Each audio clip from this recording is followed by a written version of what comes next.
அட எப்புட்றா?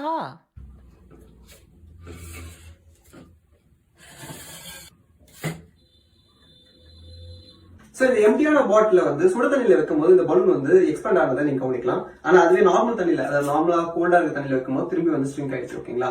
இதுக்கு காரணம் பாத்தீங்கன்னா ஆக்சுவலா ஹீட்ன்றது ஒரு வகையான எனர்ஜி. ஓகேங்களா? இப்ப அந்த ஹீட் எனர்ஜி தண்ணியில இருந்து பாட்டிலுக்கு டிரான்ஸ்ஃபர் ஆகுது. பாட்டில இருந்து பாட்டிலுக்குள்ள காத்து மட்டும் தான் இருக்கனால அந்த காத்துக்கு அந்த ஹீட் டிரான்ஸ்ஃபர் ஆகுது. பட் ஹீட்ன்ற ஒரு எனர்ஜி உருவாக்கவும் முடியாது, அழிக்கவும் முடியாது. ஏன்னா நியூட்டனுடைய லா இல்லையா? சோ அதனால அந்த எனர்ஜி வந்து இந்த ஏரை எதனா ஒன்று பண்ணணும் இல்லையா? அப்ப அது அந்த ஹீட் எனர்ஜி அந்த ஏரை வந்து வேகமா மூவ் பண்ண வைக்கும். அதாவது அது கைனடிக் எனர்ஜி இன்க்ரீஸ் பண்ணி விடும். ஓகேங்களா?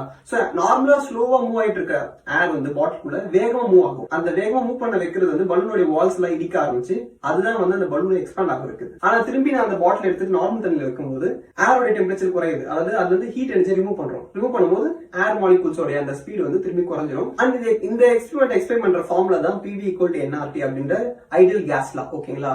அதுல என்ன சொல்லுவாங்கன்னா பிரஷர் அண்ட் வால்யூம் வந்து எதுக்கு ஈக்குவல்னா டெம்பரேச்சருக்கு ஈக்குவல் சொல்லுவாங்க. சோ டெம்பரேச்சர் இன்க்ரீஸ் ஆச்சுன்னா பிரஷரோ இல்ல வால்யூம் இன்க்ரீஸ் ஆகணும். இந்த இடத்துல வால்யூம் இன்க்ரீஸ் ஆகுது. சோ இது போல நிறைய வீடியோஸ்க்கு சேனலை மறக்காம ஃபாலோ பண்ணுங்க.